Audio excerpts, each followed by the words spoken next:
آج ہم شروع کرتے ہیں اسلامی اخلاق اور تصوف کے یونٹ نمبر 2 کا پہلا پوائنٹ، تصور اخلاق قرآن و سنت کی روشنی میں، جس کا کورس کوڈ ہے 1910۔ سبق شروع کرنے سے پہلے میرے چینل کو سبسکرائب کر دیں اور اگر میری ویڈیو پسند آئے تو اسے لائک کر دیں۔ تو شروع کرتے ہیں کہ اسلام اخلاق کا دین ہے۔ معاشرتی و اجتماعی زندگی کے بنانے اور سنوارنے میں اخلاق کو نمایاں حیثیت حاصل ہے۔ معاشرت کی پہلی اینٹ اخلاق حسنہ ہے۔ حسن اخلاق کے بغیر انسان نہ صرف یہ کہ انسان نہیں رہتا بلکہ درندگی پر اتر آتا ہے۔ انسانیت کا زیور حسن اخلاق ہے۔ تاریخ گواہ ہے کہ 6 صدی عیسوی میں دنیا اخلاقی اعتبار سے کنگال اور دیوالیہ ہو چکی تھی۔ انسانیت و شرافت کی بنیادیں ہل چکی تھی۔ تہذیب و اخلاق کے ستون اپنی جگہ چھوڑ چکے تھے۔ تہذیب و تمدن کے گہواروں میں خودسری، بے راہ روی اور اخلاقی پستی کا دور تھا۔ روم، ایران اخلاقی باختگی میں ایک دوسرے سے سبقت لے جا رہے تھے۔ ایسے اخلاق سوز اور غیر انسانی ماحول میں اسلام نے جو عمدہ اخلاق کے نظام پیش کیا وہ انسانی تباہ کے لیے اکسیر ثابت ہوا، اور اس وجہ سے تہذیب و ثقافت سے بے بہرہ قوم عرب میں ایسے اخلاقی نمونے پیدا ہوئے جس کی نظیر انسانی تاریخ میں نہیں ملتی۔ تزکیہ، نیکی، صدق، سخاوت، امانت، استقامت اور ایثار وغیرہ وہ اخلاقی اقدار ہیں جو ایک طرف انسان کو فرائض کی ادائیگی پر آمادہ کرتی ہیں تو دوسری طرف حقوق انسانی کے تحفظ کی ضمانت بھی فراہم کرتی ہیں۔ اخلاق جس قدر مستحکم ہوں گے، انسانی حقوق کے تحفظ کی ضمانت بھی اتنی مستحکم ہوگی۔ اسلام کے یہ اخلاق اصول زمان و مکان، رنگ و نسل اور زبان کی حدود و قیود سے آزاد ہیں۔ انہی کی بنیاد پر عہد رسالت میں ایک عالمی اسلامی معاشرے کی تشکیل ہوئی جس میں ان کمزور طبقات کے حقوق بھی محفوظ ہو گئے جو عہد رسالت سے قبل انسانی حقوق سے محروم چلے آ رہے تھے۔ چنانچہ ان اخلاقی اقدار کا بیان آیات کریمہ اور احادیث مبارکہ کی روشنی میں افادیت کا حامل ہوگا تاکہ اخلاق اقدار کی حکمتوں سے آگاہی حاصل ہو اور ان اوصاف حسنہ کا مختصر تجزیہ کرتے ہوئے کردار کی تشکیل اور تعمیر کے ساتھ ساتھ ان کا ربط و تعلق واضح کیا جا سکے۔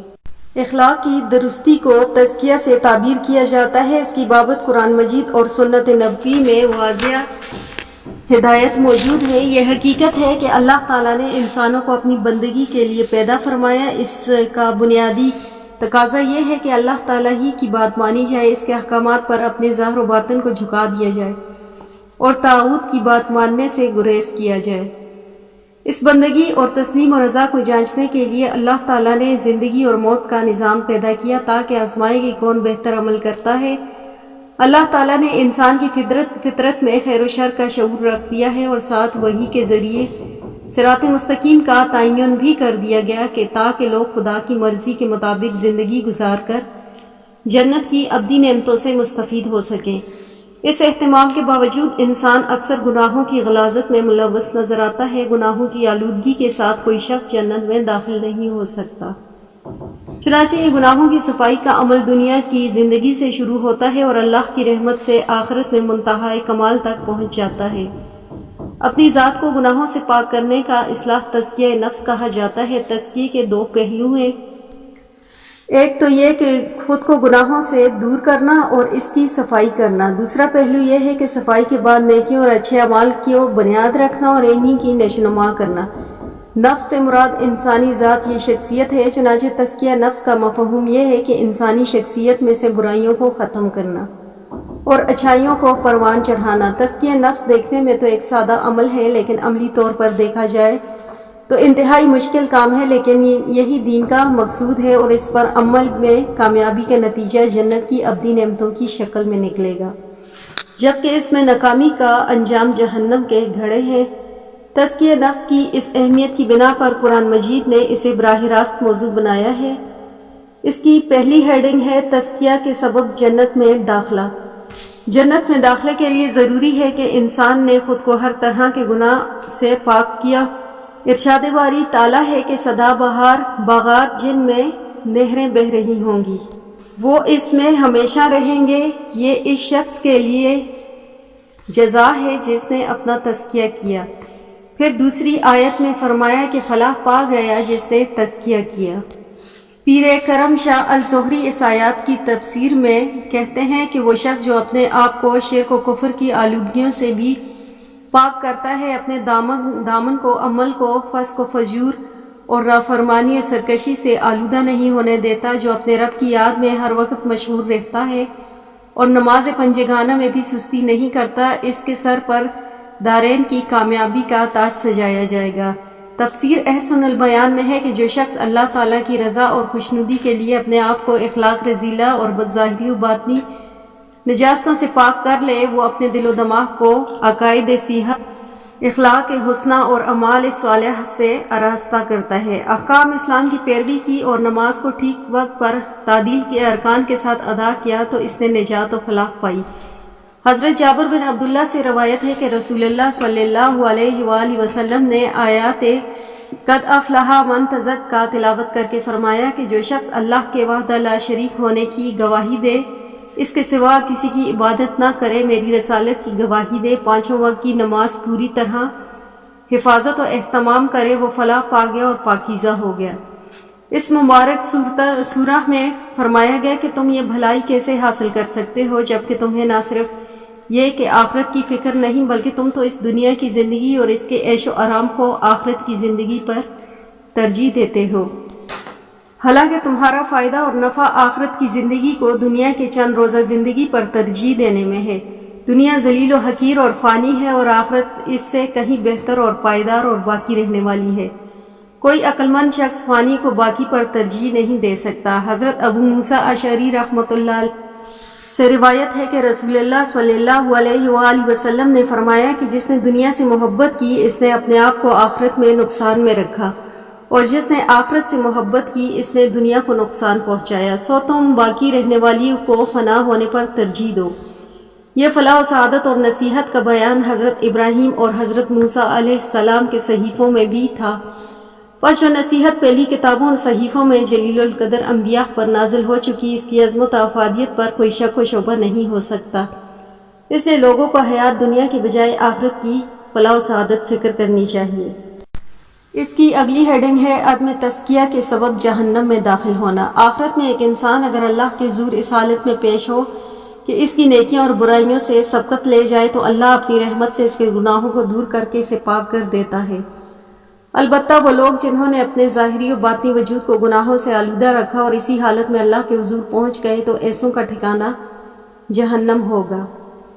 ارشاد باری تعالیٰ ہے کہ بے شک وہ لوگ جو اللہ کے عہد اور اپنی قسموں کو تھوڑی قیمت پر بیچ ڈالتے ہیں تو ان کے لیے آخرت میں کوئی حصہ نہیں۔ اللہ قیامت کے روز ان سے نہ بات کرے گا، نہ ان کی طرف دیکھے گا اور نہ انہیں پاک کرے گا، بلکہ ان کے لیے تو سخت دردناک عذاب ہے۔ اس آیت کی تفسیر میں مولانا عبد الماجد لکھتے ہیں کہ یہ حکم ان لوگوں کے بارے میں ہے جو کسی دنیوی تما میں آ کر ان پابندیوں کو توڑے۔ دنیاوی معاوضہ ہمیشہ آخروی اجر کے مقابلے میں قلیل ہی ہوگا۔ یہ مراد نہیں کہ اگر زیادہ معاوضہ مل رہا ہو تو بددیانتی اور عہد شکنی جائز ہو جائے گی۔ مفہوم صرف اس قدر ہے کہ اپنے معاہدوں کی پابندی نہ کرنا اور بدمعاملگی کر بیٹھنا کسی حال میں بھی جائز نہیں۔ عہد اللہ یعنی وہ عہد مطابقت جو اللہ سے کر چکے، ایمانہم یعنی جو قسمیں آپس میں معاملات سے متعلق کھاتے رہتے ہیں۔ فقہائے مفسرین نے آیات کے تحت میں لکھا ہے کہ کوئی فریق جانتا ہے کہ میں باطل پر ہوں۔